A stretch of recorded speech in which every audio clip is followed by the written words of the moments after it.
Disclaimer कह दिए भाई इत्थे किसी दी कोई बेइज्जती करन दा नहीं आ, it just like funny part आ ਵੀ ਇਹ ਵੀ ਇੱਕ ਪਾਰਟ ਆਫ ਲਾਈਫ ਆ, ਪਾਰਟ ਆਫ ਸਟੋਰੀ ਆ। ਇਹ ਸਟੋਰੀ ਨੂੰ ਜਿਹੜਾ ਅਸੀਂ ਦੱਸਣ ਲੱਗੇ ਆ। ਹਾਂਜੀ, ਕਾਫੀ ਸਟੋਰੀਆਂ ਉਦਾਂ ਦਾ। ਤੇ ਅਗੇਨ ਉਹ ਆ ਕਿ ਜੇ ਤੁਸੀਂ ਇੱਕ ਛੋਟੇ ਜਿਹੇ ਕਲਿੱਪ ਨੂੰ ਦੇਖੋ ਤੁਹਾਨੂੰ ਲੱਗਣਾ ਕਿ ਬਗੀਚ ਸ਼ਾਇਦ ਮਜ਼ਾਕ ਨਾਲ ਜਾਣ ਕੇ ਕਰਦਾ ਆ। ਕਲਾਇੰਟਾਂ ਨੂੰ ਵੀ ਕਈ ਵਾਰੀ ਹਾਸੇ ਖੇਡਦਾ, ਆਪਾਂ ਜੋ ਕੈਮਰੇ ਮੁਰੇ ਉਹੀ ਮਗਰੋਂ ਆ। ਹਾਂਜੀ ਹਾਂਜੀ, ਆਪਾਂ ਦੱਸਣਾ ਉਸ ਹਿਸਾਬ ਨਾਲ ਕਿ ਕੱਲ ਨੂੰ ਜੇ ਤੁਹਾਡੀ ਕੋਈ ਇੰਟਰਵਿਊ ਆ, ਚਾਹੇ ਪੋਲੀਟੀਕਲ ਅਸਾਈਲਮ ਵਾਲੀ ਆ, ਇਮੀਗ੍ਰੇਸ਼ਨ ਦੀ ਆ, ਮੈਰਿਜ ਬੇਸ ਆ, ਤੁਹਾਨੂੰ ਉਸ ਗੱਲ ਦਾ ਧਿਆਨ ਰੱਖੋ, ਪਤਾ ਹੋਵੇ, ਤੁਸੀਂ ਧਿਆਨ ਰੱਖੋ। ਬਿਲਕੁਲ। ਮੇਰਾ ਨਾ ਕਲਾਇੰਟ ਸੀਗਾ, ਇੱਕ ਚਾਈਨੀਜ਼ ਕਲਾਇੰਟ ਸੀਗਾ, ਤੇ ਉਹਦੀ ਅਸਾਈਲਮ ਦੀ ਇੰਟਰਵਿਊ ਤੇ ਗਏ ਤੇ ਆਪਣਾ ਨਾਲ ਤੁਹਾਨੂੰ ਨਾ ਇੰਗਲਿਸ਼ ਦਾ ਟ੍ਰਾਂਸਲੇਟਰ ਲੈ ਕੇ ਆਣਾ ਪੈਂਦਾ। ਠੀਕ ਹੈ। ਤੇ ਮਾੜੀ ਮੋਟੀ ਉਹ ਇੰਗਲਿਸ਼ ਬੋਲਦਾ ਸੀਗਾ, ਪਰ ਉਹਨੂੰ ਟ੍ਰਾਂਸਲੇਟਰ ਲੈ ਕੇ ਆਣਾ ਸੀਗਾ। ਹੁਣ ਟ੍ਰਾਂਸਲੇਟਰ ਕੀ ਆ ਕਿ ਲੋਕਾਂ ਨੂੰ ਕਹਿੰਦਾ ਕਿ ਤੁਸੀਂ ਵਧੀਆ ਟ੍ਰਾਂਸਲੇਟਰ ਕਰ ਲਓ। ਤੇ ਕਈ ਵਾਰੀ ਹੁਣ ਕਲਾਇੰਟ ਏਦਾਂ ਕਿ ਉਹ ਵਕੀਲ ਤੇ ਵੀ ਪੈਸੇ ਪੂਏ ਖਰਚ ਦਿੰਦੇ, ਟ੍ਰਾਂਸਲੇਟਰ ਦਾ ਘਾਟਾ ਪੈ ਜਾਂਦਾ ਵੀ ਕਿਸੇ ਕਿਤੇ ਬਚਾ ਲਈਏ ਕਿ ਆਹ 500 ਵਾਲਾ ਵਾ, ਆਹ 300 ਵਾਲਾ ਲੈ ਲਈਏ, ਜੋ ਵੀ ਉਹਨਾਂ ਦਾ ਹਨਾ। ਹਾਂ। ਤੇ ਮੈਂ ਅਜੇ ਹਾਲ 'ਚ ਬੈਠੇ ਦੇ, ਉੱਥੇ ਨਾ ਇੱਕ ਹੋਰ ਮੇਰਾ ਦੂਜਾ ਕਲਾਇੰਟ ਆ ਤੁਰਿਆ ਆਵੇ। ਠੀਕ ਹੈ। ਤੇ ਮੈਂ ਕਿਹਾ ਤੂੰ ਕੀ ਕਰਨ ਦਿਆ?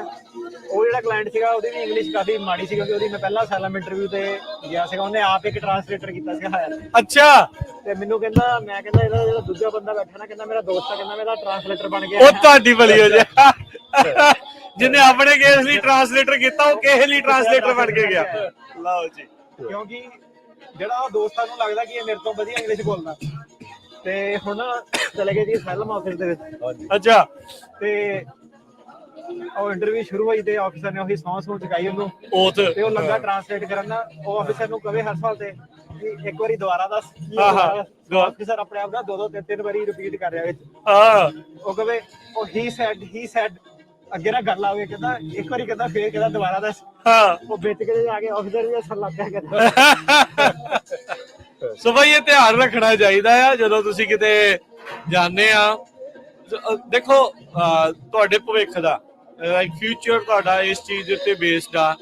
ਤੁਸੀਂ ਚਾਹੁੰਦੇ ਵੀ ਇੱਥੇ ਕੰਮ ਕਰੀਏ, ਪੱਕੇ ਹੋਈਏ ਤੇ ਬੈਟਰ ਲਾਈਫ ਆਪਣੇ ਪਰਿਵਾਰ ਲਈ ਹੋਵੇ। ਸੋ ਅਸੀਂ ਅੰਡਰਸਟੈਂਡ ਕਰਦੇ ਆ, ਅਟਰਨੀ ਭਾਜੀ ਵੀ ਅੰਡਰਸਟੈਂਡ ਕਰਦੇ ਆ ਵੀ ਸ਼ੁਰੂਆਤ ਦੇ ਵਿੱਚ ਪੈਸੇ ਨਹੀਂ ਵੀ ਹੁੰਦੇ, ਵੀ ਉਹ ਚੀਜ਼ਾਂ ਜਿਹੜੀਆਂ ਉਹ ਨਹੀਂ ਵੀ ਹੁੰਦੀਆਂ, ਪਰ ਫਿਰ ਵੀ ਤੁਹਾਨੂੰ ਕਈ ਵਾਰੀ ਇਹਦੇ ਵਿੱਚ ਘੋਲ ਨਹੀਂ ਕਰਨੀ ਚਾਹੀਦੀ। ਥੋੜਾ ਜਿਹਾ ਜਿਹੜਾ ਉੱਤੇ ਉੱਠ ਕੇ ਜਿਹੜਾ ਕਰਨਾ ਚਾਹੀਦਾ ਆ। ਟ੍ਰਾਂਸਲੇਟਰ ਵਾਲਿਆਂ ਦਾ ਬਹੁਤ ਕਹਾਣੀ ਆਪਣੇ ਕੋਲ।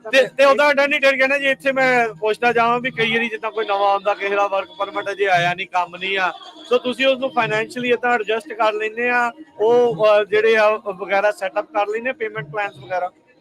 ਸਾਡੇ ਭਾਜੀ ਏਦਾਂ ਹੁੰਦਾ ਕਿ ਜਦੋਂ ਨਾ ਬੰਦੇ ਨੇ, ਹੁਣ ਸਿਸਟਮ ਕੀ ਹੈ ਕਿ ਅਫਕੋਰਸ ਹਰੇਕ ਬੰਦਾ ਚਾਹੁੰਦਾ ਕਿ ਨਹੀਂ ਹੈਗਾ, ਆਪਾਂ ਵੀ ਜਿੰਨੀ ਕੰਸੈਸ਼ਨ ਦੇ ਸਕਦੇ ਹਾਂ ਕਰੀ ਦੀ ਆ। ਠੀਕ ਹੈ। ਨਾਰਮਲੀ ਕੀ ਸਿਸਟਮ ਹੁੰਦਾ ਕਿ ਇੱਕ ਤੁਹਾਡੀ ਪਹਿਲਾਂ ਇਨੀਸ਼ੀਅਲ ਅਮਾਉਂਟ ਹੁੰਦੀ ਆ, ਫਿਰ ਕੇਸ ਲੱਗਣ ਤੋਂ ਬਾਅਦ ਹੁੰਦੀ ਆ। ਠੀਕ ਹੈ। ਪਰ ਅੱਜ ਤੱਕ ਏਦਾਂ ਹੋਇਆ ਨਹੀਂ ਕਦੀ ਕਿ ਨਾ ਆਪਾਂ ਮੰਗਿਆ ਕਿਸੇ ਦਾ, ਨਾ ਕਿਸੇ ਨੇ ਆਪਣੇ ਆਪ ਦਿੱਤੇ ਆ। ਸੋ ਏਦਾਂ ਕਿ ਦੋਨੋਂ ਬੰਨੇ ਚੱਲਦਾ ਕਿ ਅਟਰਨੀ ਵੀ ਕੰਸੈਸ਼ਨ ਦੇ ਦਿੰਦਾ, ਫਿਰ ਅੱਗੋਂ ਏਦਾਂ ਕਿ ਕਲਾਇੰਟ ਨੂੰ ਵੀ ਠੀਕ ਹੈ ਨਾਈਸ ਵੀ ਉਹ ਦੇਖ ਲੈਂਦੇ ਕਿ ਚੱਲ ਯਾਰ ਕੀਤਾ ਇਹਨਾਂ ਨੇ।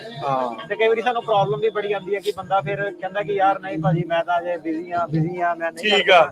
ਉਹ ਸਾਲਾਂ ਬੱਧੀ ਕਈ ਵਾਰੀ ਏਦਾਂ ਚੱਲਦਾ ਰਹਿੰਦਾ। ਓਕੇ। ਤੇ ਫਾਈਨਲ ਵੀ ਕਈ ਵਾਰੀ ਤਰੀਕ ਆ ਜਾਂਦੀ, ਬੰਦੇ ਦੀ ਫਾਈਨਲ ਤਰੀਕ ਹੁੰਦੀ, ਮੈਂ ਕਿਹਾ ਯਾਰ ਕਿੱਦਾਂ ਹੁਣ ਕਿੱਦਾਂ।